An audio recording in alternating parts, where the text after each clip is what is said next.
Guess what? This is Law & Order SVU Season 3, Episode 7, Sacrifice. We open up and we're outside of Puffy's, a gay bar in New York City. The bar has just closed. One cute guy is nervously talking to another cute guy about this piano bar that maybe they could go to after this. Suddenly, you hear shots fired. The one dude whips out a gun and heads right towards the sound. There in the alley, he sees one dude leaning over another dude. Get your hands in the air! My name is Phil.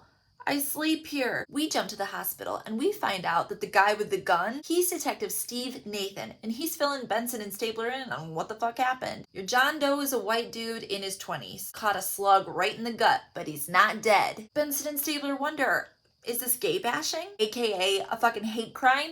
We don't know, but we know he was gang raped. That's why we called you. Whole lot of fluids. Any witnesses? Yeah, this one homeless guy, he's in the hospital too. He caught a big chunk of brick in his face from a ricocheted bullet. We go in to check out the victim, and he's still unconscious. He's got a bum right hand and a wedding ring on the other. Interesting. We jump to the precinct, and we're talking to Phil, that homeless guy. He's a recovering junkie, but he stays in the alleyway behind Puffy's because the gays treat him like a human. Okay, did you see the shooter? Yep. Brown hair, between 5'10" and 6 foot. Didn't see his eyes, but that gun, it was a snub-nosed revolver, probably a .38. What? He's a veteran. He knows his shit. Okay, now we're in with the whole team and we're going over the facts. Little nervous about Phil the junkie's statement because addict's testimony doesn't typically hold up in court. So Finn, who if you remember is from narcotics, he says, so they'll need to get a blood test now so that lawyers can't argue it later. Benson says, hey, good thing you know the drug business. Well, glad I could bring something to the table. What the heck? I didn't mean it like that.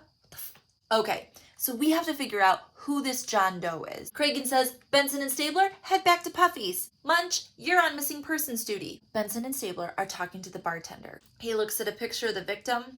Looked a hell of a lot better last night. Okay, did you catch his name? Nah, I'm not his type. They really put the pressure on this guy, and he finally says, okay. A dude named Willem was talking to him last night. Gave him a big fat envelope, and your boy left alone. We get Willem's address from a credit card, and we pay Willem Mueller a visit.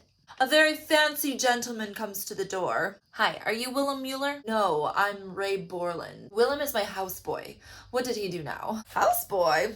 Is that what they're calling him these days? Borland doesn't recognize the picture of the victim. But as they're turning around to leave, here comes Willem. And he's got a whole forest of chest hair peeking out. Let's bring him in for a little questioning. Okay, Willem. It looks like, according to your file, you've done 7 years in Sing Sing. Holy shit, man. What for? Possession with intent, assault. But he says he's changed his ways, and he did not rape that victim. He did say, yeah, he had a couple drinks with him. What's the victim's name? Well, Willem says that he told him it was Peter Ivanhoe. Peter Ivanhoe? Likely story. All right, Willem, what was in that big ol' envelope? He pleads the fifth, and his lawyer pops in. Yeah, sure. He's free to go, but first we're going to take his DNA. Meanwhile, Finn is doing this lovely job being super compassionate to Phil the junkie, giving him orange juice and advice. Cragen wants to know, did we get anything on that missing persons? As a matter of fact, Captain, yes we did. National Center for Missing and Exploiting Children got a hit. A 17-year-old boy named Wesley Jansen went missing from Arkansas in 1993. We contacted the parents and they're flying it in now. Okay, so what's the connection between ex-con Willem and the victim Wesley Jansen? The team thinks it's drugs. And we find out that Fancy Pants Borland has a drug charge in his history too, so he's in on it too. Cragen says, hey, hospital called. He's awake. So Benson and Stabler head to the hospital to find out that Wesley Jansen skipped out about half an hour ago. Yeah, he got spooked when he heard the police were coming. Let's figure out who picked him up. We track his phone, get to his apartment, and there he is, in terrible shape. And he's packing a suitcase. Benson's like, is there somebody after you? We know about the rape. We know there was 3 different types of DNA. And oh yeah, you got fucking shot. Just then, the door opens and in walk his wife and daughter. Hi, I'm Jaina, and this is Mara. She wants to know if they caught the mugger. Actually, we have some questions. So it's either the precinct or the hospital, but we're gonna go now. The whole little family head with Benson and Stabler back to the precinct, and somebody's already there waiting. It's Wesley's mom and dad, who haven't seen him in 8 years. There's a lot of hugging and crying, and finally when they get Wesley into an interview room, he's like, "Why did you bring my parents here?" He claims there was no rape. Was it consensual? Because that's fine. Please, I have a wife and kid. Benson says, "A lot of people bat for both teams." Fine, I'm bi. Can I go now? No, dude, you got shot. He's got an answer for everything. The envelope at the bar was full of cash. It got stolen when he got mugged. The cash was for doing work on a house. Back outside, Munch asks Janie if her husband is involved with any drugs. Wesley's mom is sitting there and starts freaking out. You got Wesley involved with drugs? They start going back and forth. Ellen, name calling. Just as Wesley's coming out of the interview room. What's going on here? Mara, the daughter, says, "That lady called mommy a slut." Oh yeah? Wesley sets his jaw, takes his little family, and walks away from his crying mother. Fuck you, Mom. Okay, here's what we got. Fancy Pants Borland said that he didn't know Wesley when he fucking did. And DNA is back. And guess what?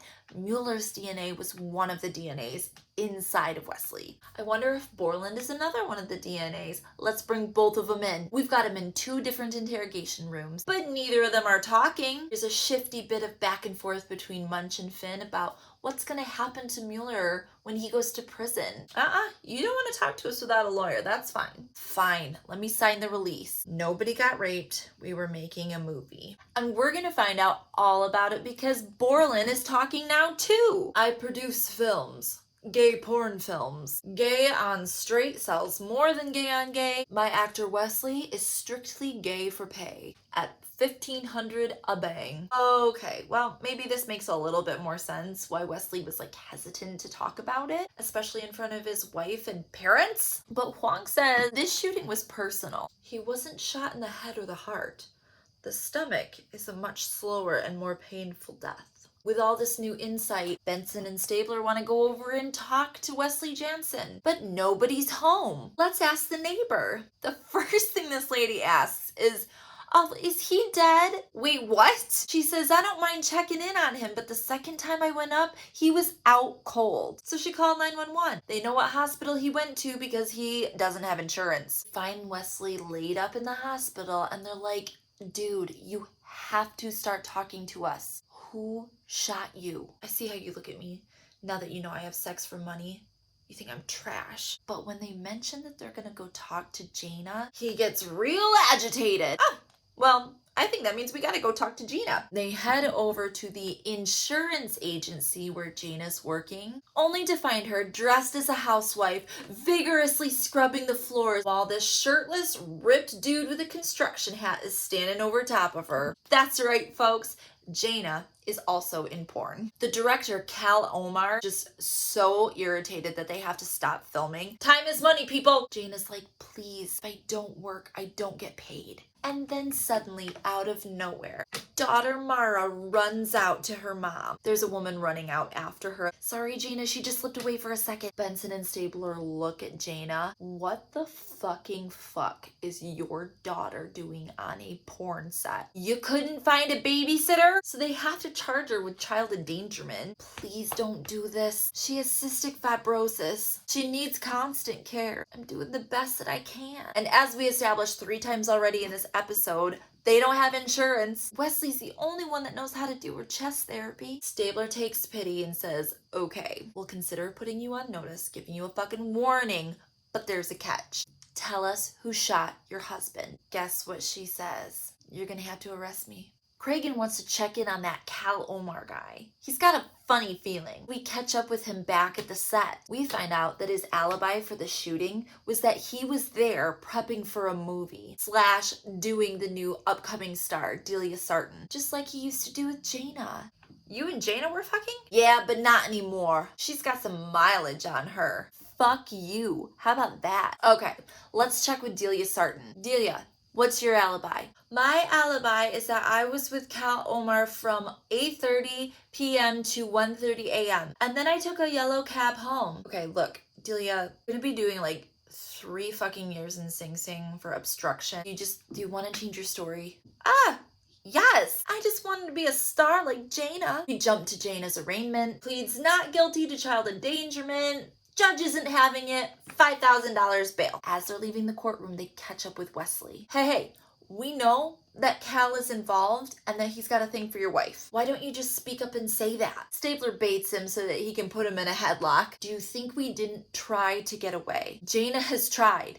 And that's why he shot me. Our kid is dying. We do porn to pay for her medical bills. If you keep coming after us, you're gonna make it worse. And he leaves to go bail out Jaina. So Benson and Stabler need to strategize for a second here. Why don't we just bring Cal in because he lied about his alibi? That's gonna give him a heads up. Let's get our eyewitness down here, have him identify Cal from a photo lineup. But our witness, Phil the junkie, he's relapsed. Munch and Finn sit down with Phil. And Cabot's there too. He's got the shakes. He's not doing great. Phil, can you identify the man that you saw at the shooting? What shooting? Cabot's like, okay, we're done here. Just give him a chance. Then out of nowhere, Finn grabs this guy's shoulder. Listen, if you want to be a stupid dick and kill yourself on your own time, that's your business. Now I need you to look at these damn photos. But Phil recognizes Finn from the precinct. You gave me orange juice. You're a nice guy. And he looks down and points right to Cal. Brunette, snub-nosed revolver. Does that work, Cabot? Well, Cabot must have worked her pantsuit magic because next team we're busting in with a whole bunch of people to pick up Cal Omar, except here he is, fucking dead on the floor. Bullet hole in his back. So now we're busting into Wesley's apartment and they're gone too. Well, we know why, because Wesley's fingerprints are all over that gun. They're probably at his parents' place. Let's go. When they bust into the parents' hotel room, there's Wesley, frantically trying to show his mom how to do his daughter's chest therapy. This scene actually got me a little bit. Okay, so anyway, pretty cut and dry. He claims self-defense. No, that's not what the evidence says, dude. They're like, where's Jaina? You know, no big deal. She's hanging out with my parents. Now, Stabler knows that that's a fucking lie, and he's losing his patience. Okay. Dude, you need to change your story real quick. Guys kept calling from all over trying to sign her up for bigger and bigger stunts. She was just going to be a freak show and he wanted her to get out. So he shot Cal Omar. He didn't mean to kill him. We jump ahead. Wesley pleads guilty to manslaughter 1. This is all really fucking easy. But hang on a second. Wesley's dad catches up with Benson and Stabler after the arraignment. He's like, this doesn't check out. I hunt and that kid never touched my guns. He also lets them know that Jaina, she's leaving on her own and Mara isn't going with her. What now? We head back to the crime lab and look at that gun. Stabler's holding it. Yeah, that's a fucking tight trigger if I ever pulled one. Wesley's got a bum hand. There's no way he could have pulled that trigger. He wiped it down and then put his own prints on there. What? Why? Who's he trying to protect? Who the fuck do you think? Goddamn Jaina. And we catch up with her as she throws a duffel bag over her shoulder on her way to Las Vegas. Hey, Jaina, guess what? The evidence points to your husband's innocence. Oh, yay! That's great. Is it? Do you think so, Jaina? Because it means that your ass is guilty. He didn't shoot Cal. You fucking did. Let's go. And that was Law & Order SVU Season 3, Episode 6, or 7. Episode 7. I'm tired as fuck. I'm gonna finish my wine, and I'm going to fall into bed and die. Jum jum!